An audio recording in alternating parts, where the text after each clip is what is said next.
വിനോദ് ലീല സംവിധാനം ചെയ്ത് അൽതാഫ് സലീമും അനാർക്കലി മരക്കാരും പ്രധാന കഥാപാത്രങ്ങളെ അവതരിപ്പിച്ച പുതിയ സിനിമയാണ് മന്ദാകിനി. ഈ സിനിമയുടെ ഒരു പ്ലോട്ട് എന്താണെന്ന് വെച്ചാൽ വളരെ ക്ലൂലെസ് ആയിട്ടുള്ള ഒരു നായകൻ, അൽതാഫ് സലീം അവതരിപ്പിക്കുന്ന ആ നായകൻ വളരെ ക്ലൂലെസ് ആയിട്ടുള്ള ഒരു വ്യക്തിയാണ്. അദ്ദേഹത്തിന്റെ ജീവിതത്തിൽ ഒരു അറേഞ്ച്ഡ് മാരേജ് സംഭവിക്കുകയും ആ മാരേജിന്റെ അതേ സെയിം ഡേ ആ നൈറ്റിൽ മദ്യവുമായി റിലേറ്റ് ചെയ്ത ഒരു ഇഷ്യൂ അദ്ദേഹത്തിന്റെ ജീവിതത്തിലോട്ട് കടന്നു വരികയും ആ ഒരു ഇഷ്യൂ സോൾവ് ചെയ്യാൻ അദ്ദേഹത്തിന്റെ ഫ്രണ്ട്സും അതുപോലെ തന്നെ റിലേറ്റീവ്സും ട്രൈ ചെയ്യുന്ന സംഭവ വികാസങ്ങളാണ് സിനിമയുടെ ഒരു പ്രധാന പ്ലോട്ടായിട്ട് വരുന്നത്. അപ്പൊ ഈ സിനിമ കാണാനുള്ള ഒരു പ്രധാന ആകർഷണ ഘടകം അൽതാഫ് സലീം തന്നെയായിരുന്നു. അദ്ദേഹത്തിന്റെ ആ ഒരു ഡയലോഗ് ഡെലിവറിയും ആ ഒരു ചില മാനറിസങ്ങളൊക്കെ ഫണ്ണി ആയിട്ടുള്ളതായിട്ട് എനിക്ക് തോന്നിയിട്ടുണ്ട്. അദ്ദേഹത്തിന്റെ മുന്നത്തെ സിനിമകളൊക്കെ കാണുന്ന സമയത്ത് ഒരു ഫീൽ ഗുഡ് സംഭവം ഉണ്ടാവും എന്നുള്ള ഒരു പ്രതീക്ഷയിലാണ് ഞാൻ കാണാൻ പോയത്. പക്ഷേ സിനിമ കണ്ടു കഴിഞ്ഞപ്പോൾ അൽതാഫ് സലീമിനെ കാട്ടി സ്കോർ ചെയ്ത വേറെ രണ്ട് മൂന്ന് ക്യാരക്ടേഴ്സ് ഉണ്ടായിരുന്നു.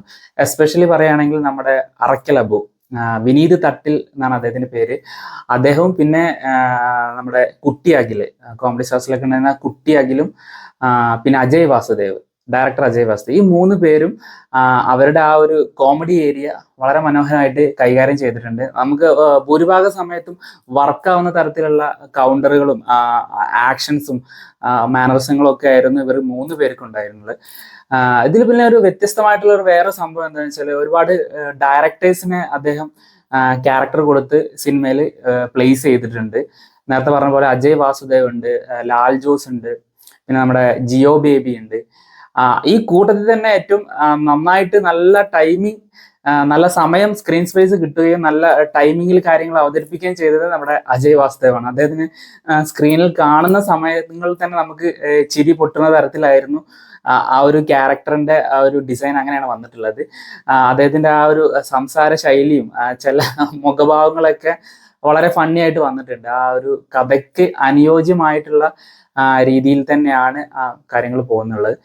പിന്നെ പെർഫോമൻസിന്റെ കാര്യത്തിൽ എല്ലാവരുടെ കാര്യങ്ങൾ എടുക്കുകയാണെങ്കിൽ എനിക്ക് തോന്നിയത് ചില ഭാഗങ്ങളിൽ നമ്മുടെ നായിക അനാർക്കലി മരക്കാർ എസ്പെഷ്യലി ഒരു മദ്യപിച്ച് ശേഷമുള്ള കുറച്ച് ആക്ഷൻസും കാര്യങ്ങളും അതുപോലെ തന്നെ ആടിക്കൊഴിഞ്ഞുള്ള ഡയലോഗ് പറയുന്ന രീതിയിലൊക്കെ കുറച്ചൊരു മിസ്മാച്ച് അനുഭവപ്പെട്ടു. അത് എസ്പെഷ്യലി അങ്ങനെ തോന്നാൻ കാരണം എന്താ വെച്ചാൽ നമ്മുടെ ഉർവശീന്റെ ഒക്കെ മറ്റേ കടിഞ്ഞൂൽ കല്യാണം, ജയറാമും ഉർവശിയും ഒക്കെ ഒരുമിച്ച് അഭിനയിച്ച ആ കടിഞ്ഞൂൽ കല്യാണമൊക്കെ ഉണ്ടല്ലോ, ആ ഒരു തരത്തിലുള്ള ഒരു കൈൻഡ് ഓഫ് ആക്ടിങ് ആണ് ഇതിൽ സംഭവിച്ചിരുന്നെങ്കിൽ കുറച്ചുകൂടി നന്നായിനെ എന്ന് എനിക്ക് തോന്നി. ആ ഒരു ഏരിയയിൽ കേട്ടോ, ആ വെള്ളമടി ആ ഒരു പാർട്ട് വരുന്ന ഏരിയയിൽ കുറച്ച് നമുക്ക് കൺവിൻസിങ് ആവാത്ത രീതിയിലുള്ള ഒരു ആക്ടിങ് ആയിട്ട് തോന്നി അനാർക്കലി മരക്കാരുടെ ചെയ്യുന്നത്. പക്ഷെ ബാക്കി ഭാഗങ്ങളിലൊക്കെ നന്നായിട്ട് തന്നെ വന്നിട്ടുണ്ട്. ഒരു ലവ് ട്രാക്ക് ഒക്കെ പറഞ്ഞു പോകുന്നുണ്ട് ഇദ്ദേഹം, പിന്നെ നമ്മുടെ ഗണപതിയും കൂടിയുള്ള ഒരു ലവ് ട്രാക്ക് പറഞ്ഞു പോകുന്നുണ്ട്.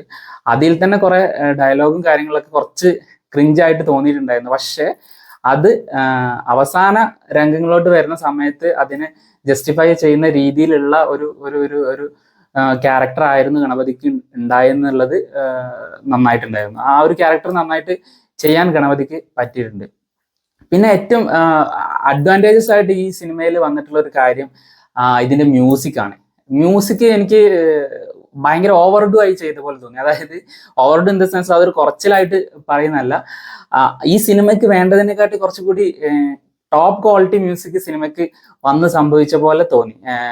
രണ്ട് സോങ്സ് ഒക്കെ പ്ലേസ് ചെയ്തിരിക്കുന്ന രീതിയൊക്കെ നല്ലതായിരുന്നു. വളരെ ഫ്രഷ് ആയിട്ടുള്ള ഒരു ഫീല് കിട്ടുന്ന തരത്തിലുള്ള സോങ് ആണ് ഇതിൽ വന്നിട്ടുള്ളത്. എൻ്റെ മ്യൂസിക് ഡയറക്ടർ ബിപിൻ അശോക്, പുതിയ ആളാന്ന് തോന്നുന്നു. അദ്ദേഹം എന്തായാലും ഒരു റൗണ്ട് മലയാളം ഫിലിം ഇൻഡസ്ട്രിയിൽ ഓടുന്നുള്ള കാര്യത്തിൽ യാതൊരു സംശയം എനിക്കില്ല. ആ പറഞ്ഞ പോലെ ആ മ്യൂസിക്കിന്റെ കാര്യം പറഞ്ഞ ആ സമയത്ത് തന്നെ ഇതിൽ ആ ഒരു പ്രൊമോഷണൽ സോങ് ആയിട്ട് വന്നിരുന്ന ആ വട്ടയപ്പം വെന്തെങ്കി താടി എന്ന് പറഞ്ഞ ആ സോങ് എനിക്ക് തോന്നുന്നു ആ ഒരു സോങ്ങിന്റെ ബീറ്റ് കേട്ട സമയത്ത് സിനിമയിൽ കാണുന്ന ആ ഒരു സിനിമയിൽ അത് പ്ലേസ് ചെയ്യുന്ന രീതി കുറച്ചും കൂടി ഇംപ്രസീവ് ആയിട്ട് വരാൻ സാധ്യത ഉണ്ടാകുമായിരുന്നു എന്ന് എനിക്ക് സിനിമ കാണുന്നതിന് മുമ്പ് തോന്നി. കാരണം അതിന്റെ ബീറ്റ് അങ്ങനെ വരുന്നത്. പിന്നെ ആ സിനിമ പ്രോഗ്രസ് ചെയ്യുന്ന സമയത്ത് ആ സോങ് പ്രോപ്പറായിട്ട് പ്ലേസ് ചെയ്യാനുള്ള ഒരു സിറ്റുവേഷനിലോട്ടാണ് സിനിമ പോയിട്ടുണ്ടായിരുന്നത്. പക്ഷെ ആ സോങ് സിനിമയിൽ വന്ന സമയത്ത് വളരെ മോശമായിട്ടുള്ള രീതിയിലാണ് അത് ചിത്രീകരിച്ചത്. മോശം ഇൻ ദ സെൻസ് ആ ഒരു കംപ്ലീഷനിൽ ആ സോങ് ചിത്രീകരിച്ചിട്ടില്ല. ഏകദേശം ഒരു ഫസ്റ്റ് ഒരു പോർഷൻ മാത്രമാണ് അതിൽ ചിത്രീകരിച്ചിട്ടുള്ളത്. അതും തന്നെ നമുക്ക് ഒരു മാസ് എലമെന്റ്സ് ഒക്കെ ഇൻവോൾവ് ചെയ്യിക്കാൻ പറ്റുന്ന തരത്തിലുള്ള ബീറ്റും സിറ്റുവേഷൻ ആയിരുന്നിട്ട് കൂടി ആ ഒരു ഏരിയ പരാജയപ്പെട്ട പോലെ തോന്നി. പിന്നെ ഇതില് മെയിനായിട്ട് ഈ സിനിമ മുന്നോട്ട് കൊണ്ടുപോകുന്നത് സ്ത്രീ കഥാപാത്രങ്ങളാണ്. അതിൽ തന്നെ സരിത കുക്കു എന്ന് പറഞ്ഞ ആക്ടർ, ഇവരുടെ മറ്റേ അൽത്താഫിന്റെ അമ്മയെ അഭിനയിച്ച, അവര് യോബിന്റെ പുസ്തകം എന്ന സിനിമയിൽ മറ്റേ കണ്ണ് താഴ്ത്തിക്കോ എന്ന് പറയുന്നുണ്ടല്ലോ, നമ്മുടെ ഒരു വിനായകന്റെ വൈഫിന്റെ അടുത്ത്. ആ വിനായകന്റെ വൈഫായിട്ട് അഭിനയിച്ച ആ വ്യക്തിയാണ് അൽത്താഫിന്റെ അമ്മയായിട്ട് അഭിനയിച്ചിട്ടുള്ളത്. അദ്ദേഹം നല്ലൊരു പ്രകടനമാണ് ഈ സിനിമയിൽ കാഴ്ചവെച്ചിട്ടുള്ളത്. വളരെ കൺവിൻസിങ് ആയിരുന്നു. ആ ഒരു ഗ്യാങ്ങിന്, ആ ഒരു ലേഡി ഗ്യാങ്ങിന് ഒരു മാസ് പരിവേഷം കൊടുക്കുന്ന തരത്തിലാണ് സിനിമ ചെന്ന് അവസാനിക്കുന്നത്. പിന്നെ മറ്റൊരു കാര്യം എന്താ വെച്ചാൽ, ഈ സിനിമയിൽ ഒരു ഷോർട്ട് ഫിലിം ഡിസൈൻ ചെയ്യാനുള്ള ഒരു കണ്ടന്റ് ആണ് ഈ സിനിമയ്ക്കുള്ളത്. പക്ഷേ ആ സിനിമ ഇപ്പൊ ഉള്ള രീതിയിലുള്ള ആ 2 മണിക്കൂർ എടുത്തു വെച്ചിരിക്കുന്ന രീതി വളരെ ഫണ്ണി ആയിട്ട്, സിമ്പിൾ ആയിട്ട്, നമുക്ക് എൻജോയബിൾ ആയിട്ടുള്ള രീതി തന്നെ ആയിരുന്നു. ഭൂരിഭാഗം വിഷ്വൽസും നൈറ്റിലാണ് കഥ നടക്കുന്നത്.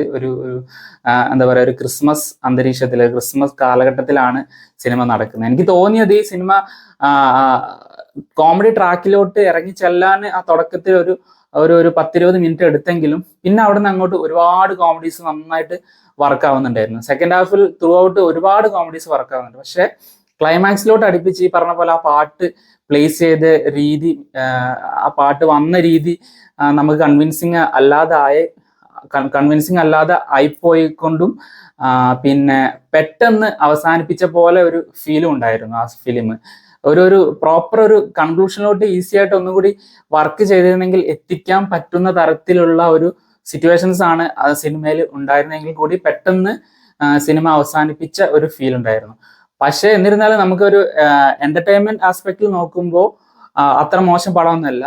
എൻ്റെ ഉള്ളിൽ ആ ഒരു സിനിമ പ്രേമിനെ ഏകദേശം ഒരു 85-90% സാറ്റിസ്ഫൈ ചെയ്യിക്കുന്ന രീതിയിൽ തന്നെയാണ് ഈ സിനിമയുടെ ഔട്ട്പുട്ട് വന്നിട്ടുള്ളത്. എന്തായാലും നിങ്ങൾ തിയേറ്ററിൽ പോയിട്ട് സിനിമ കണ്ടിട്ട് നിങ്ങളുടെ അഭിപ്രായം കമന്റ് ബോക്സിൽ രേഖപ്പെടുത്താം. Okay, by.